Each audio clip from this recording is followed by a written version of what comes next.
Namastê, eu sou o Mestre Aleph e hoje nós estamos começando a nossa nova série Desconstruindo o Antigo Testamento. Vou fazer a introdução do assunto hoje.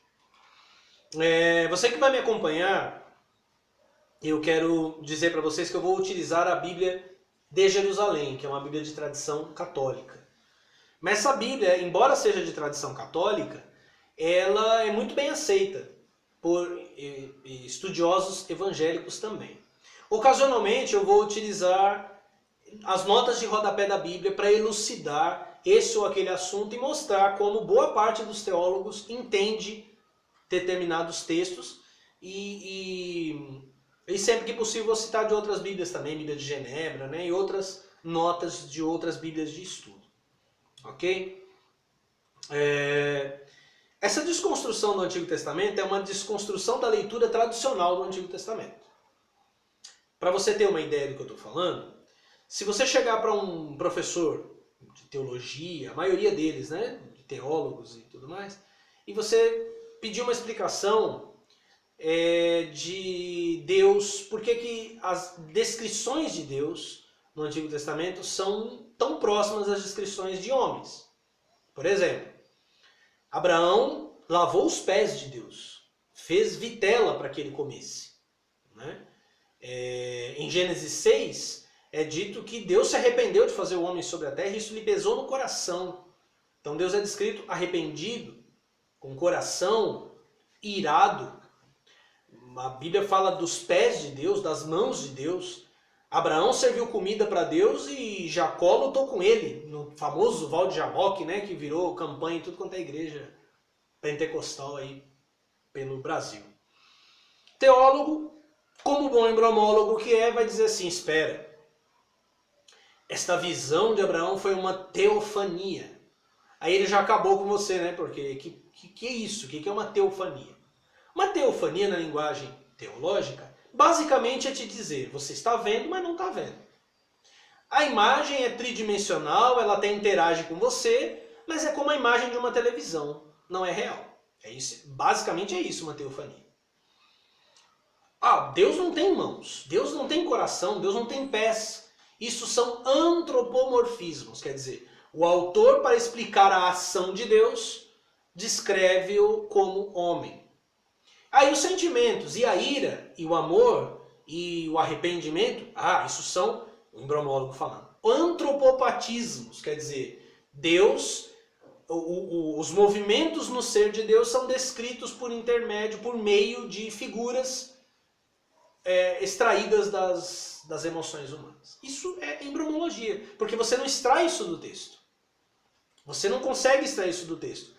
A transcendência divina, ela não é bíblica, nem no Antigo nem no Novo Testamento. Essa coisa de Deus é insondável, Deus é incompreensível, ela não faz parte da teologia, das teologias bíblicas. Né? Então ela é grega, é uma ideia que se envolveu, o cristianismo se envolveu com ela durante o período patrístico, dos pais da igreja.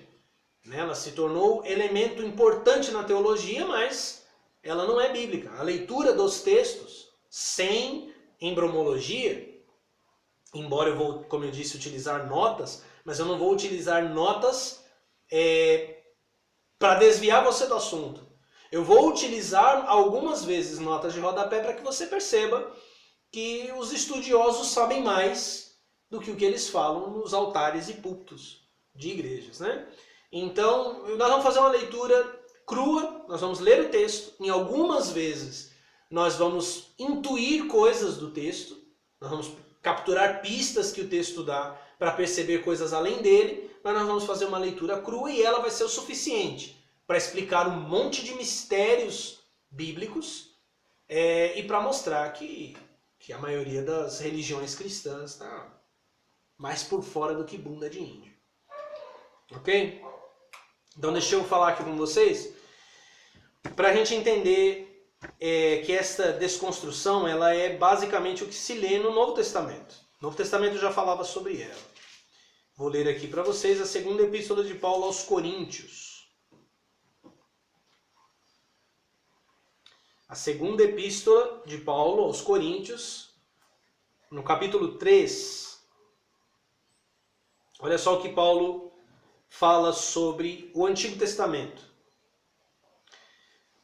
Capítulo 3, versículo 12. A partir do versículo 12.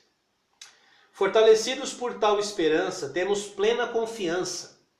Não fazemos como Moisés, que colocava um véu sobre sua face, para que os israelitas não percebessem o fim do que era transitório. Aqui ele já está dizendo que a própria glória divina que Moisés possuía era passageira.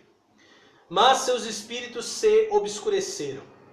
Sim, até hoje, quando leem o Antigo Testamento, este mesmo véu permanece. Ou seja, eles leem o Antigo Testamento, mas um véu está sobre o Antigo Testamento, e o fato deste véu estar sobre o Antigo Testamento vai ter consequências para os que leem. Judeus que liam e milhares e milhões de pessoas que leem hoje. Não é retirado porque é em Cristo que ele desaparece. Sim, até hoje, todas as vezes que leem Moisés, um véu está sobre seu coração. É somente pela conversão ao Senhor que o véu cai. Então, observações aqui básicas, né? O véu posto sobre o Antigo Testamento é o véu que esconde que a glória divina que havia no Antigo Testamento não existe mais. Ler este livro, que não tem mais poder espiritual, sem remover o véu, também encobre o coração de quem lê. E o mais interessante é que a gente está tão acostumado a associar o Antigo Testamento com o cristianismo, que ele faz uma revelação surpreendente. O véu sobre o coração, bem como o véu sobre o Antigo Testamento, que são basicamente o mesmo, eles só são removidos quando uma pessoa se converte ao Senhor. Quer dizer, essa fascinação das igrejas evangélicas hoje pelo Antigo Testamento, pelos heróis do Antigo Testamento, pelas práticas religiosas dos judeus, kippá, talit, shofar, né, o famoso berrante, né, são sinais de que não houve conversão a Cristo. Eles não estão em Cristo, porque o Paulo diz que apenas em Cristo o véu é retirado. Então, quando eu estou em Cristo, o véu é retirado, eu vejo o que o Antigo Testamento é, e meu coração também se revela. E o que é que aparece dentro do meu coração? Isso aparece. Continuando, versículo 17. Pois o Senhor é o Espírito, e onde se acha o Espírito do Senhor, aí está a liberdade. E nós todos, com a face descoberta, contemplamos, como num espelho, a glória do Senhor. Somos transfigurados nessa mesma imagem, cada vez mais resplandecente, pela ação do Senhor, que é Espírito. Ou seja,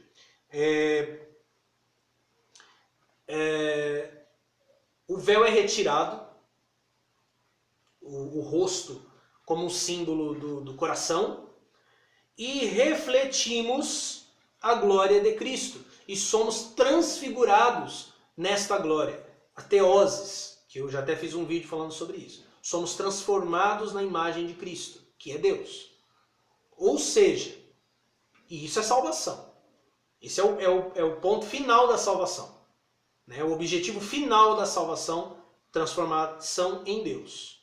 Primeiro nós somos purificados, depois contemplamos Deus em Cristo e somos transformados na imagem que nós contemplamos. Quer dizer, o Antigo Testamento, a leitura e a prática do Antigo Testamento está impedindo que pessoas sejam transformadas na imagem de Cristo. No capítulo 4 dessa mesma epístola, a segunda epístola de Paulo aos Coríntios, ele continua o assunto, veja só. Versículo 5. Não proclamamos a nós mesmos, mas a Cristo Jesus, Senhor. Quanto a nós mesmos, apresentamo-nos como os vossos servos por causa de Jesus. Porquanto Deus, que disse, do meio das trevas brilha a luz, foi Ele mesmo quem reluziu em nossos corações, para fazer brilhar o conhecimento da glória de Deus que resplandece na face de Cristo. O véu é retirado, E a face de Cristo resplandece por meio do conhecimento, por meio do aprendizado. Por isso que Isaías 53 diz: o meu servo justo pelo seu conhecimento justificará muitos. Ele resplandece por ordem divina dentro do nosso coração. O coração que antes estava velado pela incompreensão do Antigo Testamento. Além disso, eu quero ler aqui para vocês um livro, um trecho de um livro, muito importante para o judaísmo, que é o Zohar. Vocês que estão pensando aí nas questões relativas à minha intro, né? Tem algumas pessoas que eram meio preocupadas, e nossa, sua intro é meio sinistra, ela me assusta e tal. As imagens aí são tanto figuras alquímicas como cabalísticas, né? Ou seja, falando justamente dessa transformação. E eu vou fazer uma série de vídeos ainda para falar sobre Kabbalah. Mas a tradição cabalística, ela basicamente se baseia em 3 livros. O Sefer HaTorah, que são os 5 livros de Moisés, a gente conhece como Pentateuco. O Sefer HaBahir e o Sefer HaZohar. O Zohar, no trecho Hidra Rabba, Revelações Feitas à Grande Assembleia, fala uma coisa muito interessante sobre os livros de Moisés, que condizem com o que Paulo também disse aqui. Veja só. Por todo o país, em volta do mar da Galileia, o mestre Shimon ben Yochai passeava com seus alunos. Algumas vezes eram 12, outras talvez 10. Esses fiéis discípulos a quem o mestre ensinava a Torá e explicava a palavra de Deus, como a haviam revelado os profetas e mestres de Israel, a lei escrita, conservada para toda a posteridade no livro imperecível, a Bíblia. E ele disse a seus discípulos: infeliz é o homem que vê na interpretação da lei a recitação de uma simples narrativa, contada em palavras de uso comum. Se fosse só isso, não teríamos dificuldade alguma em compor hoje uma Torá melhor e mais atraente. Mas as palavras que lemos são apenas a túnica exterior, o véu, né? Cada uma delas contém um significado mais alto do que o que nos é aparente. Cada uma contém um mistério sublime que devemos penetrar com persistência.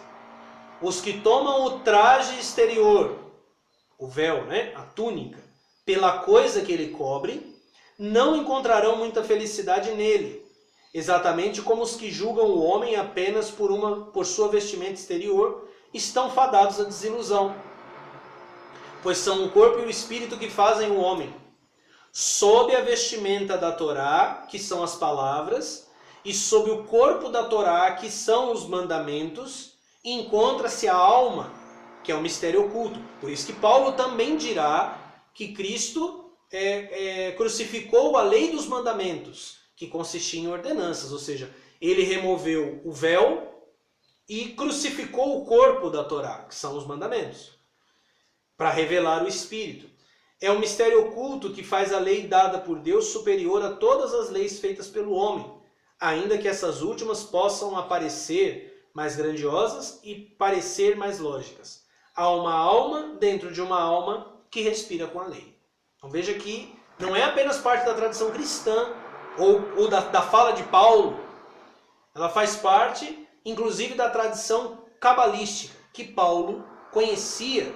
E eu, quando falar sobre Kabbalah, pretendo esclarecer isso. Então, eu acabei de afirmar, que Jesus é que removeu, né, esse véu e também o que significa, e vocês verão isso quando eu gravar a série sobre Kabbalah, que eu compreendo que Shimon ben Yochai é, na verdade, o Jesus de Nazaré. Inclusive, vocês veem que a menção a Shimon ben Yochai é que ele andava pelo mar da Galileia com 10 e às vezes 12 discípulos. E o que é dito que Shimon ben Yochai ensina, nós encontramos na Bíblia, acerca de Jesus. Veja só, no Evangelho de Lucas, eu estou fazendo a introdução a Desconstruindo o Antigo Testamento, ok? no Evangelho de Lucas, capítulo 24. Veja só. Jesus se encontra com discípulos, mas eles não o reconhecem. No capítulo 24, versículo 25. Veja só. Ele então lhes disse: insensatos e lentos de coração, para crer tudo que os profetas anunciaram. Não era preciso que o Cristo sofresse tudo isso e entrasse em sua glória? E começando por Moisés e percorrendo todos os profetas, interpretou-lhes em todas as Escrituras o que a ele dizia a respeito.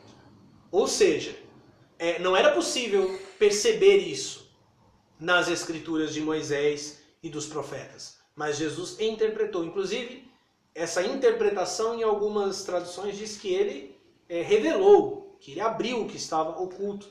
Depois, ainda no mesmo capítulo, quando ele aparece para todos os discípulos agora, o versículo 44 do capítulo 24 de Lucas, do Evangelho de Lucas, diz: depois disse-lhes: são estas as palavras que eu vos falei quando ainda estava convosco. Era preciso que se cumprisse tudo o que está escrito sobre mim na lei de Moisés, nos profetas e nos salmos. Então abriu-lhes a mente para que entendessem as Escrituras. Quer dizer, Jesus concedeu-lhes uma habilidade de enxergar as Escrituras, a presença oculta de Cristo nas Escrituras. O que isso quer dizer?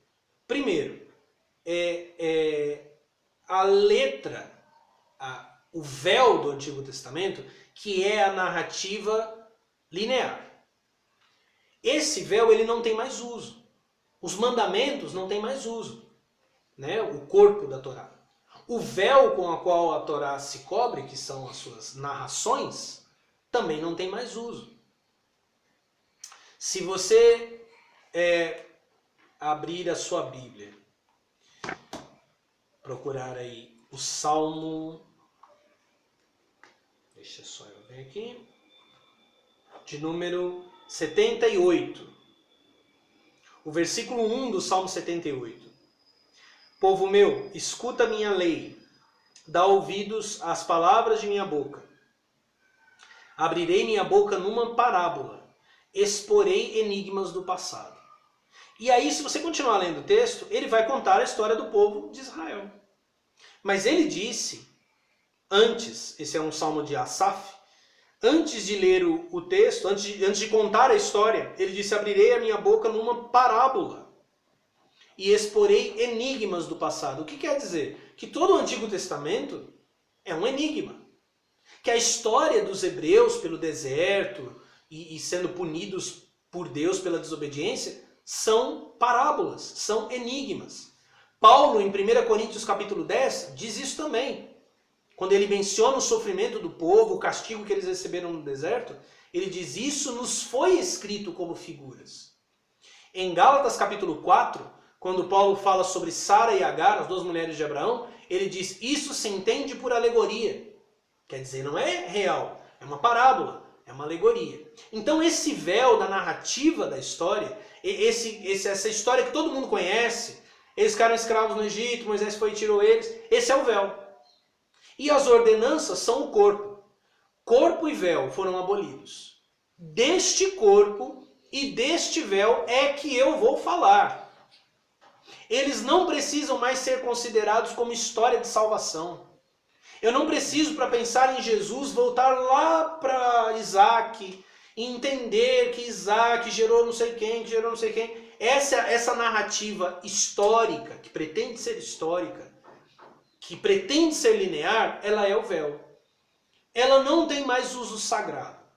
Por isso que você pode olhar para o Antigo Testamento e compreender o que esta narrativa inicial, esta primeira camada de compreensão tem a dizer. No nosso estudo sobre a Kabbalah eu vou falar dos sentidos mais profundos, né, que foram revelados por Cristo. Mas neste Desconstruindo o Antigo Testamento, nós vamos sem medo de pecar, ok? Sem medo de ofender a qualquer Deus. Nós vamos olhar para esta vestimenta, olhar para este corpo da Torá e perceber por que ele foi abolido. O que é que havia de errado com ele? O que é que ele escondia?